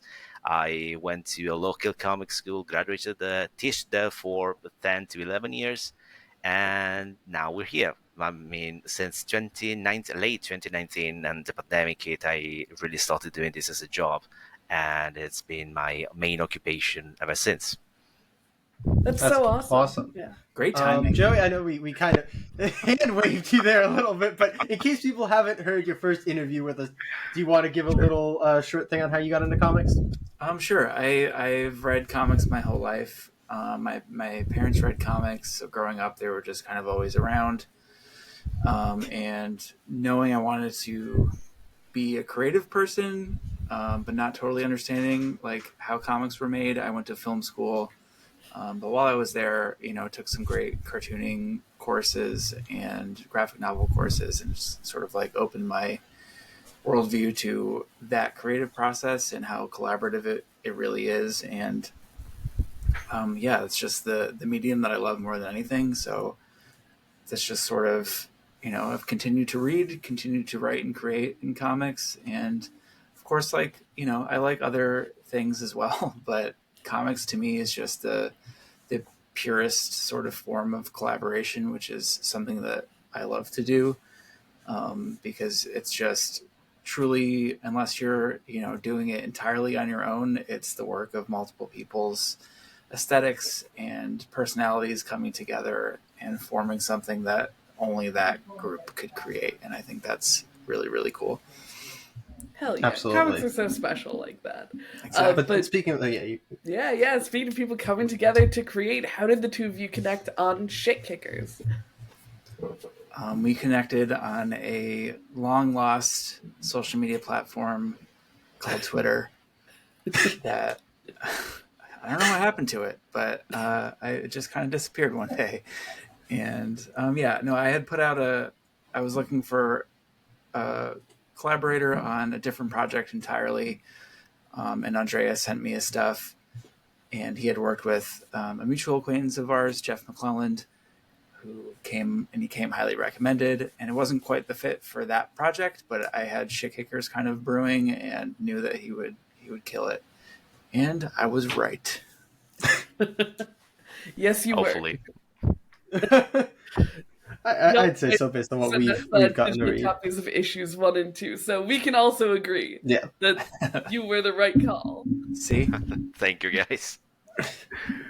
But now we got to where you guys linked up. You decided to work on this book together. Why crowdfunding? Why was this something that you pitched to publishers first, or was this always going to be a crowdfunded project? And how did you end up specifically on Zoop doing this now? Long story short is, I spent a lot of years of my comics career writing pitches and putting together proposals and getting awesome artists to collaborate with, and them drawing sample pages and all this stuff, which is essentially what Andrea and I did. And we did have a publisher that pretty much immediately we were like, this doesn't feel great. Their input was lacking, and it wasn't a good experience. Luckily they imploded and we got our rights back. And so that sort of led to the decision of just doing it ourselves, coupled with, the Pedestrian coming out last year. Something that Sean Von Gorman and I talked a lot about was like, that was a project that we pitched everywhere and everyone said no. And then we just decided just to do it anyway. And it worked out pretty okay in that instance. So that kind of inspired me just to take that approach with all of my stuff from here on out. We spend so much time putting pitches together. Like, it's a lot of work because you're doing the heavy lifting of, on my end, it's, plotting the entire series out and writing up the proposal and the descriptions and, issue by issue breakdowns and all of the heavy lifting that is the least fun part of the job for me. I hate building plots and all that, figuring out those pieces. It's really, really, really annoying and it's not fun. The fun part is actually writing the script and, getting feedback on the art and stuff. And so I figured if I'm doing all of that anyway, we're going to take it to, hopefully get published someplace. But barring that, there's nothing stopping us from just doing these things on our own. And so Shitkickers is the first kind of foray into that model. I've crowdfunded previously. My last one was for a book called Captain Ultimate in 2016, which had been a Monkey Brain digital comic. And so it's been a while since I've ran my own crowdfunding, which is part of the reason we went to Zoop. If you don't know, Zoop is like Kickstarter, but for indie comics specifically. But they're very helpful in all aspects of the campaign, which is, from a time management perspective, was really helpful for me and us. So they're doing a lot of the heavy lifting in terms of fulfillment and dealing with the vendors and all that stuff. But yeah, so my hope is to sort of build something for Soup Dad Comics that is, we have a new crowdfunding campaign. We have a track record of delivering good quality books on time and just sort of operating on that sort of micro level. And, that's not to say that maybe a publisher will want to do the trade collection or something at some point. But I think most important to me is just to, we have limited amount of time on Earth, so I would rather like make the extra effort to get these books out myself than to die with them on a hard drive somewhere that, you know, gets thrown away after I'm dead. Not to get grim. That took a turn. This is beautiful motivation. But This you turned know, real gloom all of a sudden. What no, happened? I don't. But see, that's like I don't think it's a gloomy. I don't look at it as a gloomy statement. I just look at it as like we should be, especially now when everything is bad. Like there's this is the time that everyone needs to like get their projects, their passion projects out into the world for everyone else to see, because I do think that that is helpful in times of strife, and also like with, I'm sorry, I'm going on this rant, but I don't know, please continue. like the tech platforms as they are, we talked about Twitter being dead, and it's like we've been built into this mousetrap that we're stuck in, and the only way to break free of it is just to like literally claw your way out and do your own thing. And so that's kind of my goal here. We're starting small, obviously, with crowdfunding 2 issues, but that's sort of my 10-year plan, with this, and so hopefully it pans out. Love it. Yeah, you have a really interesting setup for Shitkickers in terms of crowdfunding. Issue 1 is available just for free to read right now on Global Comics. Mm-hmm. Why start with the 2 issues for the Zoop campaign instead of just the first or the entire volume all at once? It was kind of a mix of wanting to be able to provide value. Like it's hard to justify, $20 for a single issue or whatever. Mm-hmm. And even, we have 2 full issues for $20 in the campaign, but it comes with a bunch of digital features and a bookmark and all this stuff, and of course there's like exclusive variant covers that we can do. So really it was like a combination of return on investment and like to get into the nitty gritty of like cost benefit analysis kind of stuff. But also I love the periodical format, the serialized format. I love single issue comics and ending on a cliffhanger and having to wait a little bit for the next one. So I didn't want to just do, a full collected edition. I wanted to see if we could build like some reader connections and anticipation with our own stuff. So that's why we released it on Global Comics, to kind of get some interest going, and then they have a great feature where you can link to your crowdfunding platform directly from your book on Global Comics. So just kind of like testing the waters of what's available to us now and seeing what we can accomplish on our own really was my approach here. Yeah, I think it's a really cool and smart idea to do with the free version of it first, so that people can actually read it and get invested, and then having both of them available to order is great. I think like my first Kickstarter was in 2011. Been a long time proponent of crowdfunding and comics specifically, but I think since that time there has been a lot of campaigns who have either like never delivered or just like took the money and ran or whatever. And I think my perspective is showing that we are professionals just doing this on our own because this is what we love to do and wanted to do, and that we are fully capable of like producing a book front to back on our own, but just showing that like we're ready to go to print. We, this isn't we're going to get your money and then make the comic. The comic is done. We just need your help to like get it out there. And I think that's just another perk of just showing off the first issue, is just kind of like a proof of concept. And we're good to go. We just need those dollars. Absolutely. So you heard that. Just go back, Shitkickers. But sci-fi books like Shitkickers, I love so much because they get to do so much more than like having to put themselves within the real confines of the world and build from there. You get to go out into these alien worlds and get to involve these alien characters, especially in a book like yours, where you have one of your main characters in Skiz being an alien. Andrea, can you talk to us a little bit about designing all of these alien worlds and specifically these alien characters like Skiz?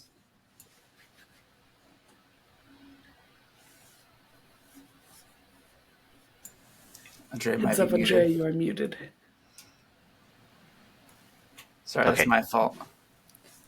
No Why worries. is your fault? Because I texted you about your microphone and then you muted in between, which was a great move. But now, as a result, All right. that happened. Sorry, I'm going to mute myself now.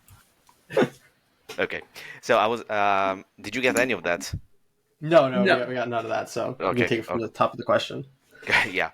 So designing skills and designing the other characters really came from Joy's document, an original script document and pitch document that they sent me when we first connected. So the skills in particular was just described as a slot-like creature, and I didn't really have many more input to that, except for some story points that will develop further, even after issue 2. You've probably read it, so you know some things already and you can expect something. So without spoiling too much for people who haven't, yeah, there was some info that went into her design, some points that had to be covered. So she was a result of that. And for the most part, I tried to, discover. I actually discovered myself and went on a self-discovery journey throughout the book and throughout these 4 to 5 years that we worked on it. So I got more and more in touch with my cartoon side the more I drew Shitkickers. And that really has informed the way I approach each and every subsequent design from the very first one, which was Dylan, sort of prototype of what the uniforms would be and what the style for the overall book would be. And all the characters that we actually ended up meeting right up until issue 6, which we're working on right now. As for the rest, Joy described this word as okay, it's the center, if you will, of the galaxy. So it's really got any creature you can possibly imagine, just go to town with them. With the only rule that would be maybe try and make them the more human-like possible to show the underpinning, I don't know, racism, xenophobia that rampages through the CPB. So it's a very human-centered kind of institution. And that should reflect on humanoid, for the most part, characters. So they might be animal crosses or any kind really of a short or very tall, but the most fantastical design always had to come back to okay, they mainly have legs and they mainly have a couple of arms tops. Mhm. So that was an idea that Joy planted in there and that I tried to stick to for the most part. Yeah, that's a really interesting thing to point out because obviously we see Skiz being this sloth person. We get a glimpse at her former partner, who also isn't, as human as the rest of them. So I'm very excited to see where that leads, what we uncover about the entire universe here. But one of the framing devices in the book is these in-universe comics. These pages are really stylistically distinct, both from an art side and from a writing side, using heavy capturing that we don't see in a lot of the rest of the book and a completely different coloring style. How did you guys approach these pages as a different style from the rest of the book? Well, again, this was something that Joe was very specific about from the beginning. So it was in the script. We talked about it, but really it was cemented already in the idea and the DNA of Shitkickers. So again, going back to me discovering my cartoon routes, I sort of had a hard time selling the idea on my own as an ink artist because, well, you really can't stress that distinction enough. So Mm-hmm. we were very lucky to bring in Sabrina Filieri, our colorist. She's a friend actually in real life, and she's a great artist herself. And the moment I brought her in, and the moment we started talking to each other about the book and about the direction this would go, she really had to do some research, and she did. She was extremely meticulous, and she, as I keep saying, and as I have found recalling, she actually ransacked her father's library of old Marvel reprints to just look for the right look, the right kind of coloring, the right colors even. and she just went to town with it. So everything that I would draw on those particular pages, you just covered with flat colors, sent them offset, and texture to Noah, and to really get that look, that old school, that old styled kind of comic. And yeah, I think that those pages specifically, for the most part, are Sabrina's fault, and really, she was pivotal in really selling the whole idea. That's so awesome. I love what a team effort this book feels like. It's really phenomenal to see all of I, them I working keep together. saying when we're talking about this that just like the Andrea and Sabrina and Lucas Gattoni, our letterer, just the visual aesthetic that they've created as a whole is just, I'm so proud of it, and I'm like, look at it and I'm like, wow, this is my book. This is rad, because it just doesn't really, it looks really unique, I think, in a really fun Oh way. yeah. um, and I'm really proud of it. Absolutely love it. But speaking of teams, you have maybe teams, a group of partners in Jax and Skiz in this book, and their dynamic, at least across the first two issues, their dynamic is so much of what is propelling this book forward. So I'm interested how you go about writing such a like antagonistic dynamic while still keeping it, able for your readers to buy in. I think it really just goes back to like the buddy cop kind of formula. I love, like Shane Black and Lethal Weapon and Beverly Hills Cop, like those sort of classic dynamics of, hot shot and then someone more grizzled or more establishment, and just seeing how those things complement each other or conflict with each other even though they're both working towards sort of the same goal. And I think what's interesting about Skiz and Dylan is that maybe they're not working towards the same goal. And so, obviously personality wise, they're clashing, even though Dylan is too stupid to figure that out. Like he just, one of, I think, our favorite things about him is that he is just so incompetent and so dumb. Don't insult our son. Hey, if he was, My if he poor was, Dylan. if he was my human son, I would, just be a little disappointed in his decisions. Well, then maybe it's good for him that he doesn't know his human dad.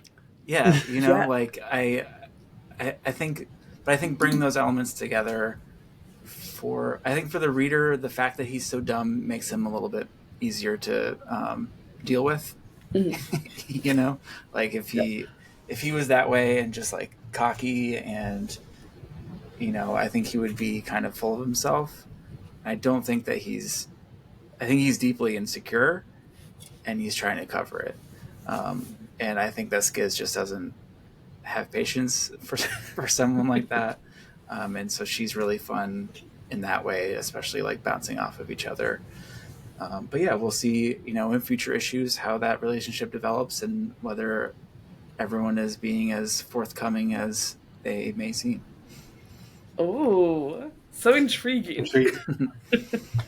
But this book has just a ton of personality, a lot of which comes through in the backgrounds and the small details on the page. When you're putting together a page like the reveal of the bowels, what's your process in creating those small details, like the graffiti on the walls, the in-universe signs and posters, and those other environmental things that aren't necessarily, the focus, but really kind of create the aesthetic and the world of the book? I just go crazy. That's true. Really, there's no real answer there. I just go to town with it. I try to have fun. I try to put in the, those little inputs that my brain would fire up and suggest to me.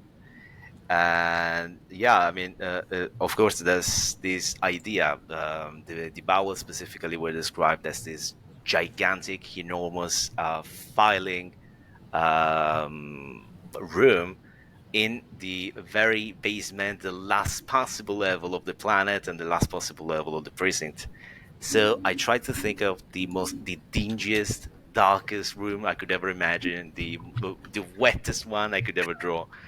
And for the rest, it's just a matter of just designing this thing as if it were lived in, as if it were an actual place. So this is a workplace after all. So we're all shooting Right. giggles, we're having fun with this, but at the same time, how do you spend time and how do you pass time when you're there for most of your life, most of your day, filing away documents that no one will ever read, probably because they're flying around anyway, even though they're being filed in a very orderly fashion. So that was the my thinking, really, if thinking could be said.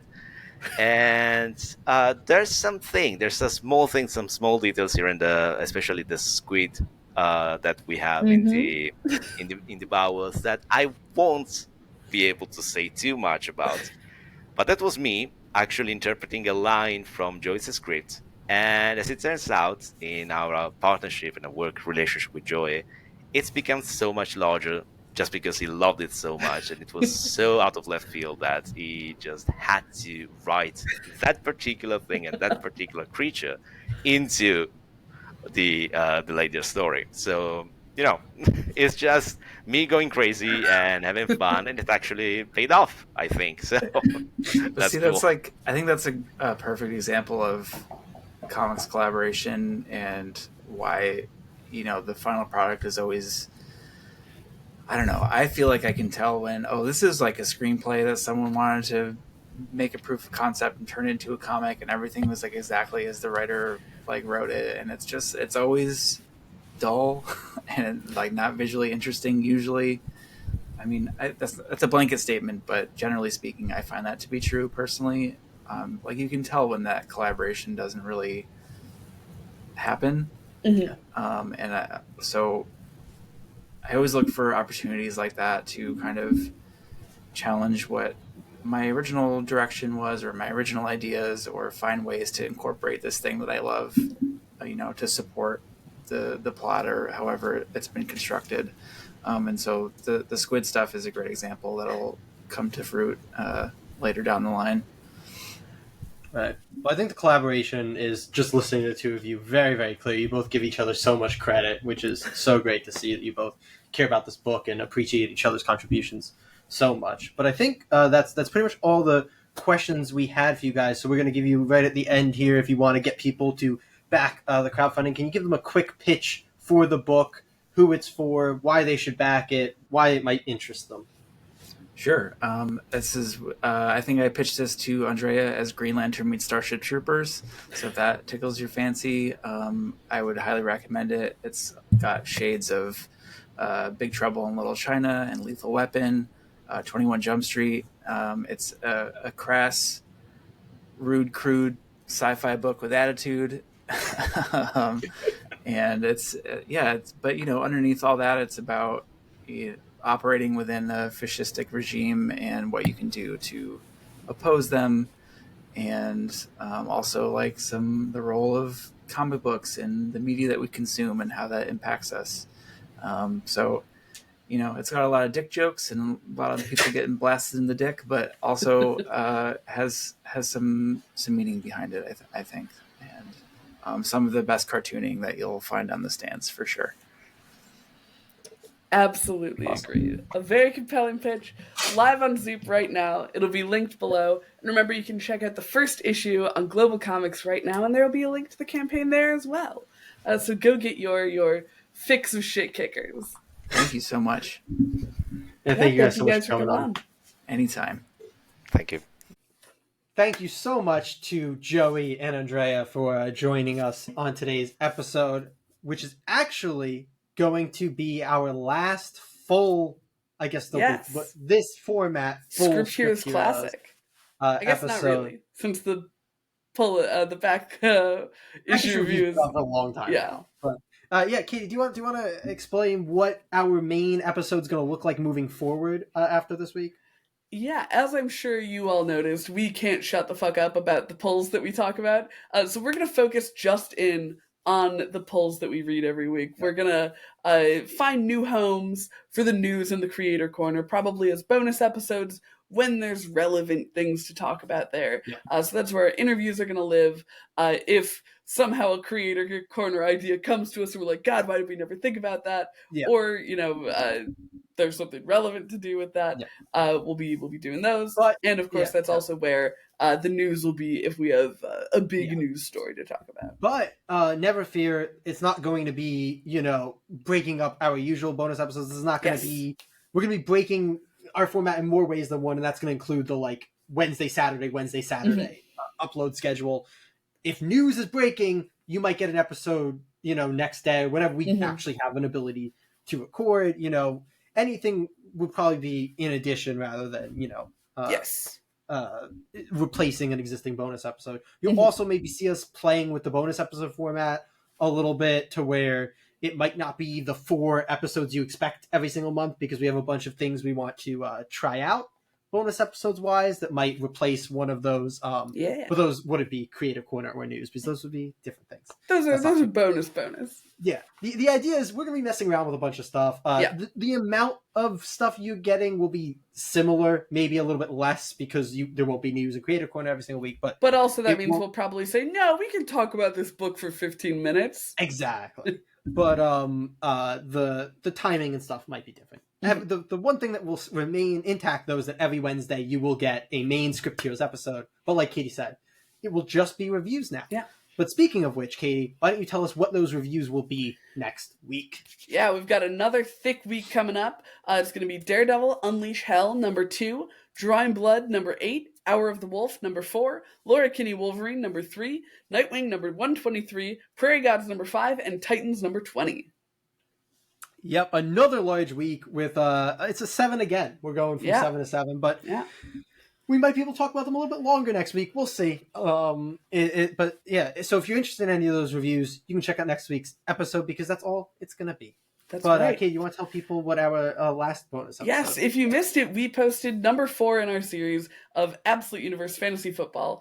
This is coming up to, I believe, next month is going to be the conclusion of the first season of this, because Wonder Woman is reaching its end, but our new books are going to be starting the next month, so that's when the next wave of Absolutes are coming out.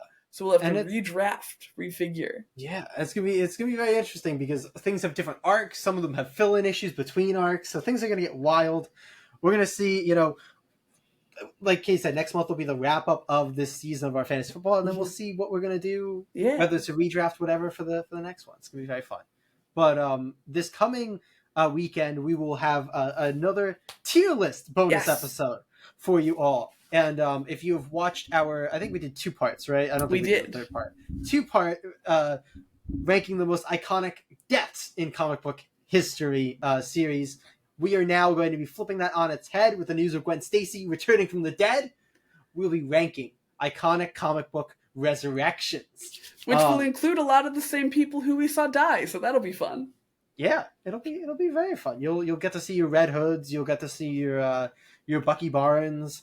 And characters that are less known for the resurrections, but also did resurrect. In fact, come back. So tune in for that, and keep an eye out for that brand new format, because there's a lot of Script Heroes content coming at you. Yeah. But as always, we'll see you next week.